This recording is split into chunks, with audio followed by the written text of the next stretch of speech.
নমস্কাৰ পুনৰ এটা নতুন প্ৰতিবেদনলৈ আপোনালোক সকলোকে স্বাগতম জনাইছোঁ। টুডে লাইফ চাই থকাৰ বাবে সকলোকে ধন্যবাদ। আৰু মই বৰ্তমান উপস্থিত আছোঁ মৰিয়নিৰ চেলেংহাট বৰনগীয়া গাঁৱত। আৰু আজি ক'বলৈ লৈছোঁ এজন যুৱকৰ কাহিনী, যিজন যুৱকৰ জীৱন মৃত্যুৰে বৰ্তমান যুঁজি আছে। সেই জীৱন সংগ্ৰামৰ কাহিনীখন আজি কাহিনী মই ক'বলৈ লৈছোঁ। এজন যুৱক, যিজন যুৱকে আচলতে হেঁপাহ কৰে জীৱনটোক নতুনকৈ জীয়াবলৈ বা জীৱনটোক উদযাপন কৰিবৰ কাৰণে বা জীৱনটোক আগুৱাই নিবলৈ, কিন্তু এতিয়া এই যুৱকজনে এতিয়া জীৱন মৃত্যুৰে যুঁজিবলগীয়া হৈছে। এটা দৰিদ্ৰ পৰিয়ালৰ সন্তান, প্ৰয়াত জিতু গগৈৰ সন্তান। আৰু এই পৰিয়ালটো মই আপোনালোকক স্ক্ৰীণত দেখুৱাই আছোঁ। এই পৰিয়ালটো দেখুৱাই আছোঁ, মই লাটুমণি গগৈকো দেখুৱাই আছোঁ।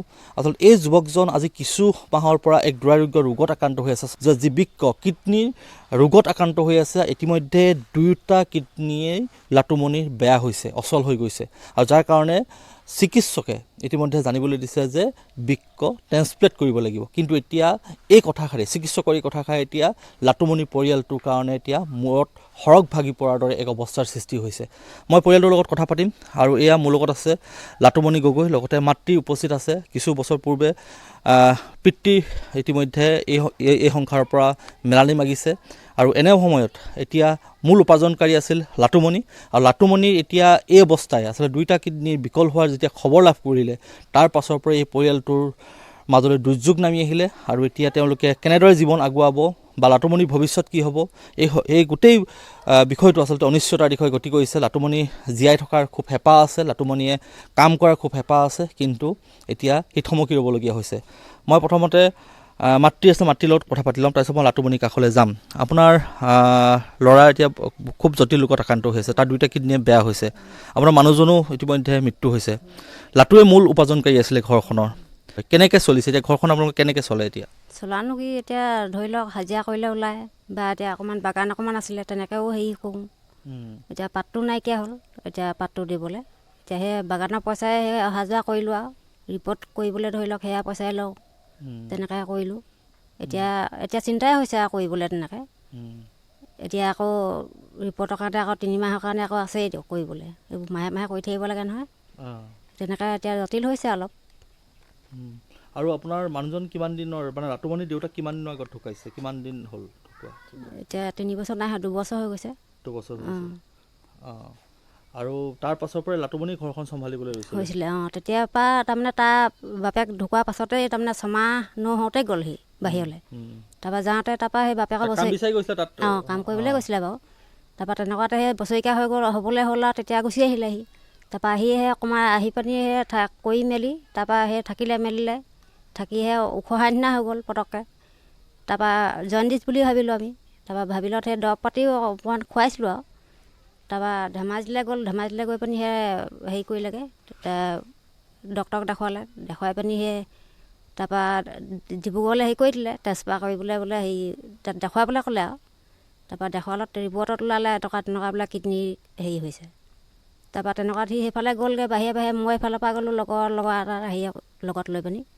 তাৰপৰা সেই তেনেকৈ তাত 2 ৰাতি থাকিলোঁ। তাৰপৰা থাকি মেলি এতিয়া ব্লাড দিব লাগে, ব্লাড দিবলৈ আমাৰ ইয়াৰ পৰা দূৰ হয়, তাৰপৰা যাবলৈ মন নাই। তাৰপৰা ই ক'লে বোলে মই বোলে হেৰি বোলে ডক্টৰক পাতি লওঁ বোলে, যোৰহাটলৈ ৰেফাৰ কৰি দিয়ক। তাৰপৰা তেনেকৈ কৰি মেলি গুচি আহিলোঁ আমি যোৰহাটলৈ। তাৰপৰা সেই যোৰহাটতে এতিয়া ব্লাড দিবলগীয়া হ'ল আৰু তেনেকৈ দিলোঁ। তাৰপৰা এতিয়া আকৌ এয়া ডায়েলিচিছ কৰি থাকিবলগীয়া হৈছে। নিশ্চয়কৈ দেখিছে, খুব কম বয়সতে, মাত্ৰ 24 বছৰ বয়স হৈছে লাটুমণি। আৰু এনে সময়তে এই দুৰ্যোগৰ সন্মুখীন হৈছে। মই লাটুমণিৰ কাষলৈ যাম। মই কথাখিনি আপোনালোকক কৈ আছোঁ যে খুব আচলতে ক'ব লাগিব এটা দুখ লগা অতিকৈ এটা পৰিস্থিতিৰ মাজত বৰ্তমান এই পৰিয়ালটো সোমাই পৰিছে। পিতৃহাৰা লাটুমণি এতিয়া দিক বিদিক হেৰুৱাইছে। ক'লৈ যাব, কি কৰিব, কেনেদৰে নিজৰ জীৱনটো আগুৱাই নিব, আচলতে তাক লৈ এতিয়া চিন্তিত হৈ পৰিছে। মাতৃৰ কথাখিনি আমি শুনালোঁ, তেওঁ অসহায় হৈ পৰিছে। পুত্ৰৰ এই অৱস্থাটো তেওঁ কি কৰিব?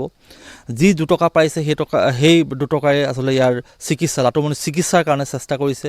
ল'ৰাটোক যাতে সকাহ দিব পাৰি নেকি বা নতুনকৈ জীৱন দিব পাৰি নেকি, তেওঁলোকে যিমান পাৰে চেষ্টা কৰিছে। মই লাটুমণিৰ কাষলৈ আহিছোঁ। আচলতে তোমাৰ যিটো ৰোগ হ'ল, প্ৰথমতে কেতিয়া মানে তুমি গম পাইছিলা বা তুমি কেনেকুৱা ধৰণৰ অসুবিধাৰ প্ৰথমতে সন্মুখীন হৈছিলা, সেইখিনি কথা মই অকণ জানিব বিচাৰিছোঁ। অলপ মানে খালে ভোক নলগা নিচিনা হৈ যায়, খোৱাৰ পাছত বমি হৈ যায়, আকৌ খহি গৈছিলোঁ, ভৰি হাত ফুলি গৈছিলে, আকৌ খোজকাঢ়িলে ভাগৰ লাগে, তেনেকৈ সেই হৈছিলে। মই ভাবিছিলোঁ চাগে এনে হৈছে চাগে। তাৰপৰা তেনেকৈ আমগুৰি প্ৰাইভেটতে দেখালোঁগৈ। তেনেকৈ ডক্টৰেও সেই বেজী দিলে, তাৰপৰা লিভাৰৰ হেৰি দিলে, টনিক দিলে, তেনেকৈ খালোঁ কিন্তু ভাল নাপালোঁ। তাৰপিছতে এদিন সেই ধেমাজিলৈ গৈছিলোঁ, তাতে প্ৰাইভেটতো দেখালোঁ, তাত ব্লাড টেষ্ট কৰি মেলি চালোঁ, তাত ক'লে ডক্টৰে বোলে কিডনীত ঘাঁ লাগিছে, বোলে ইমাৰ্জেঞ্চি ডিব্ৰুগড়ত এডমিট হ'ব লাগিব। তেনেকৈ ডিব্ৰুগড়লৈ গুচি গ'লোগৈ, তাত 2 দিন থাকিলোঁ, কিন্তু তাত মানে ইমান গুৰুত্ব নাপালোঁ। তাৰপৰা ডিব্ৰুগড় মেডিকেলত। তাৰপাছতে তাৰপৰা ৰেফাৰ লৈ যোৰহাটলৈ গুচি আহিলোঁ। যোৰহাটত ডক্টৰে ইমাৰ্জেঞ্চি চাইছে, ইমাৰ্জেঞ্চি চাই লগালগ ICUত মানে এডমিট কৰি দিলে। ICUত আকৌ লগালগ এডমিট কৰি ব্লাড দিবলগীয়া হ'ল। 4 পেকেট লৈছিলোঁ ইমাৰ্জেঞ্চি, তাত ডায়েলিচিছ কৰিছে লগালগ। এই ক্ষেত্ৰত ডায়েলিচিছ পৰ্যায়লৈ গুচি গ'ল, লগালগ হৈ গৈছে। মানে ৰোগটো চাগে আগৰ পৰাই হৈ আছিলে, তুমি ইমান গম নাপালা চাগে যে এনেকুৱা এটা তোমাৰ যে কিডনীৰ যে অসুবিধা হৈছে সেইটো চাগে প্ৰথমতে ধৰা নপৰিলে। নপৰিলে, মানে গম নাপালোঁ, সেইকাৰণে হ'ল। আৰু মানে ডক্টৰে কোৱা মতে এতিয়া হাই প্ৰেছাৰ আৰু চুগাৰটোৰ কাৰণে হৈছে বুলি কৈছে। এইখিনি যে তোমাৰ যে ইমান কম বয়সতে তুমি যে এনেকুৱা এটা জটিল তোমাৰ দুইটা বিকল হ'বলগীয়া হ'ল, ডাক্তৰৰ লগত কেতিয়াবা পাতিছিলানে যে মোৰ ইমান বয়সতে কিয় মোৰ এনেকুৱা ধৰণৰ হ'ল? মাদক দ্ৰব্যও ইমান গ্ৰহণ নকৰা, কিন্তু কিয় এনেকুৱা ধৰণৰ এটা হ'ল? কাৰণ এটা কথা থাকে যে মাদক দ্ৰব্য সেৱন কৰিলে বেমাৰ হয় বা কিডনী বেয়া হয়, লিভাৰ বেয়া হয়, তেনেকুৱা কথা থাকে। কিন্তু এই বয়সতে 2টা কিডনী ইমান সোনকালে তৎক্ষণাত বেয়া হৈ থাকিলে, এতিয়া ডায়েলিচিছ কৰি থাকিবলগীয়া হৈছে। দৈনিক আচলতে সপ্তাহত 2বাৰকৈ সি ডায়েলিচিছ কৰে। কেনেকুৱা এক আচলতে জীৱন কটাবলগীয়া হৈছে, আৰু ডায়েলিচিছ নকৰিলে জীৱনৰ আচলতে তাৰ জটিল হৈ যাব বা সংকটৰ সন্মুখলৈ গুচি যাব।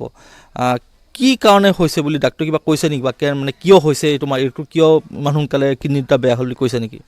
ডক্টৰে কোৱা মতে এইটো এতিয়া বৰ্তমান নৰ্মেল টেষ্ট ইভাগে প্ৰেছাৰ আৰু চুগাৰটোৰ কাৰণে হৈছে কৈছে, কিন্তু বায়'পচি কৰিবলৈ দিছিলে, বায়'পচিটো কৰিব নোৱাৰিলোৱে পইচাৰ ক্ষেত্ৰত। কি ক'বা, যিহেতু তুমি ডায়েলিচিছ কৰি আছা, ডায়েলিচিছ যদি তুমি সপ্তাহত যদি 2বাৰকৈ নকৰা, তোমাৰ জীৱনটো সংকটৰ মুখলৈ গুচি যাব। তুমি এতিয়া বেলেগ কাম কৰিব নোৱাৰা, ক'লৈকো ভালকৈ খাব নোৱাৰা, একো কাম কৰিবৰ কাৰণে তুমি এতিয়া হেৰিও নহয়। কি ক'বা নিজৰ জীৱনটোক লৈ, তুমি কি ক'বা, কি হেঁপাহ কৰা আচলতে? জীয়াই থাকিবলৈতো ইচ্ছা আছেই, জীয়াই থাকিবলৈ সকলোৰে ইচ্ছা আছে। এতিয়া খাবলৈও অকণমান ডায়েট মানি চলিব লাগে, খোৱা বোৱাটো নিয়ম আছে, কেঁচা শাক পাচলি খাব নোৱাৰি, এনেকৈ মানে ভিটামিন মানে প্ৰ'টিন জাতীয়, কেলছিয়াম এইবিলাক বেছিকৈ খাব নোৱাৰি, পানীটোও বেছি খাব নোৱাৰি, নিজৰ ইচ্ছামতে হেঁপাহ পলোৱাই খাব নোৱাৰি, পিয়াহ লাগিলেও খাব নোৱাৰি। দিনটোত মানে আপোনাৰ দাইলৰ পৰা আদি কৰি যিমান পানী আৰু মানে দিনটোত 1.5 লিটাৰ খাব লাগে। কি আহ্বান জনাবা ৰাইজলৈ, কি আহ্বান জনাবা? তোমাক যথেষ্ট সময় এতিয়া ধৰি লওক ধনৰ প্ৰয়োজন হ'ব, কিডনী যদি ট্ৰান্সপ্লেণ্ট কৰিবলৈ হয় ধনৰ প্ৰয়োজন হ'ব, ৰাইজলৈ কিবা আহ্বান জনাবা নেকি? ৰাইজলৈ এতিয়া কিডনী ডনেট লাগিব, আকৌ আৰ্থিকভাৱেও সহায় লাগিব, যদি সহায় কৰিব বিচাৰে সহায় কৰিব পাৰে। এতিয়া কিডনী ডনেট হ'লেও এতিয়া গুৱাহাটী মেডিকেলত হোৱা হ'লেতো ভালেই আছিলে। গুৱাহাটী গৈছিলা নেকি এতিয়া খাবলৈ? যাব পৰা নাই, এতিয়া ভাল মানুহ এজন পোৱা নাই, তেনেকৈ গুৱাহাটী মেডিকেলত নাম দিব লাগিব। বাহিৰত যাবলৈ হ'লেও তুমি ডিব্ৰুগড় যোৰহাটৰ বাহিৰলৈ তুমি এই তোমাৰ এইটো কাৰণে যাব পৰা নাই, তুমি আৰ্থিক সমস্যাৰ কাৰণে যাব পৰা নাই? হয়, যাবই পৰা নাই এতিয়ালৈকে। এতিয়া গুৱাহাটী মেডিকেললৈকে যাব পৰা নাই, বাহিৰলৈ ক'ত যাব পাৰিব? অসমৰ মুখ্যমন্ত্ৰীলৈ কিবা আহ্বান জনাবা নেকি? মুখ্যমন্ত্ৰী মহোদয়ে সহায় কৰিব বিচাৰিছোঁ আৰু। তুমি যেতিয়া সুস্থ আছিলে তেতিয়া তুমি চাগে আটাচু বা সদৌ টাই হোম ছাত্ৰ সন্থাতো তুমি জড়িত আছিলা? আছিলোঁ। কিবা দায়িত্বত আছিলা? মই প্ৰচাৰ সম্পাদকত আছিলোঁ। তেওঁলোকক সহায় কৰিছে বাৰু, তেওঁলোকক বাদ পেলাব নোৱাৰি। আমাৰ তেওঁলোকে কৰিছে ব্লাডৰ ক্ষেত্ৰত বহুখিনি কৰিছে, আমাৰ চেলেঙাত উচ্চতৰ মাধ্যমিক বিদ্যালয়ও কৰিছে, আমাৰ যুৱ সংঘ গাঁৱৰ ৰাইজেও কৰিছে তেনেকৈ ওচৰ চুবুৰীয়া।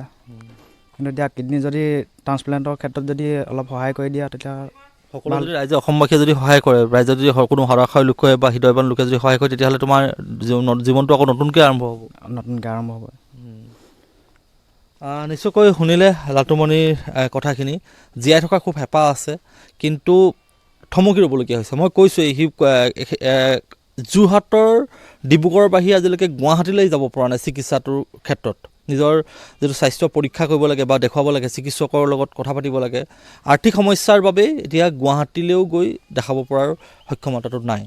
এনে অৱস্থাত এটা দৰিদ্ৰ পৰিয়াল বা এই দৰিদ্ৰ সীমাৰেখাৰ তলৰ মানুহ যদি ৰোগ হয় কেনেকুৱা এক আচলতে দুৰ্বিষহ জীৱন কটাবলগীয়া হয়, কেনেকুৱা এক তেওঁলোকৰ মাজলৈ দুৰ্যোগ নামি আহে, এয়া এক জ্বলন্ত উদাহৰণ আচলতে ক'ব লাগিব যে অসমৰ বিভিন্ন প্ৰান্তত এনেদৰে হয়তো বহু দৰিদ্ৰ পৰিয়ালে যেতিয়া এনেধৰণৰ পৰিস্থিতিৰ সন্মুখীন হয় কি কৰিব, ক'লৈ যাব, দিক বিদিক হেৰুৱায়। চৰকাৰ আছে, জনপ্ৰতিনিধি আছে, তেওঁলোকে এই দৃশ্যবিলাক বা এই মানুহবিলাকৰ সহায়ৰ ক্ষেত্ৰত আচলতে কিমান দায়বদ্ধ, অতিকৈ চিন্তনীয়। সমাজ কল্যাণ নামৰ এটা বিভাগ আছে, সেই সমাজৰ উন্নয়নৰ কাৰণে, সমাজৰ মানুহৰ কাৰণে তেওঁলোকে কিমান আচলতে দায়বদ্ধতাই কাম কৰে। এতিয়া এই পৰিয়ালটো এটা দৰিদ্ৰ সীমাৰেখাৰ তলৰ পৰিয়াল, আৰু এইটো এতিয়া যিটো লাটুমণিৰ যিটো অৱস্থা হৈছে, এই অৱস্থাটোৱে এতিয়া আমাৰ যিটো অৱস্থা দৰিদ্ৰ লোকসকলৰ যে ৰোগত যেতিয়া আক্ৰান্ত হয় কি অৱস্থালৈ যায়, সেইটো এটা উদাহৰণ মই আজি আপোনালোকক দেখুৱালোঁ। তাৰ লগে লগে মই এটা আহ্বান জনাইছোঁ টুডে লাইভৰ যিসকল দৰ্শকে এই ভিডিঅ'টো চাই আছে তেওঁলোকৰ প্ৰতি এটা আহ্বান থাকিল, আমি লাটুমণিৰ যি একাউণ্ট নম্বৰ আৰু লাটুমণিৰ গুগল পে' নম্বৰ মই আপোনালোকক দি দিম, কমেণ্ট বক্সতো থাকিব, লগতে স্ক্ৰীণতো মই স্কেনাৰ মই লগাই দিছোঁ। আপোনালোকে যদি পাৰে তাক আৰ্থিকভাৱে সহায় কৰিব, যিমানখিনি পাৰে সহায় কৰিব, কাৰণ ইয়াত চলিবলৈ এতিয়া দিগদাৰ হৈছে, কাৰণ ঘৰখনৰ মূল উপাৰ্জনকাৰী লাটুমণি। এটা মাতৃ আছে, মাতৃ অসহায় হৈ পৰিছে, দিন হাজিৰা কেতিয়াবা কৰিবলৈ যায়, কিন্তু দৈনিক ইয়াক দৰৱেই হওক বা চিকিৎসাৰ যিটো টেষ্ট কৰিব লাগে তাতে বহুতখিনি টকা ব্যয় হয়। এনেকুৱা অৱস্থাত আচলতে খুব এটা তেওঁলোকে সমস্যাৰ সন্মুখীন হৈছে, জীৱন তেওঁলোকৰ অচল হৈ পৰিছে। এই মুহূৰ্তত সদায়শৰ লোকসকলৰ, হৃদয়বান লোকসকলৰ পৰা সহায় বিচাৰিছে লাটুমণি এই পৰিয়ালটোৱে, এই দৰিদ্ৰ পৰিয়ালটোৱে। আপোনালোকৰ প্ৰতি তেওঁলোকে নিবেদন জনাইছে যাতে সহায় কৰক।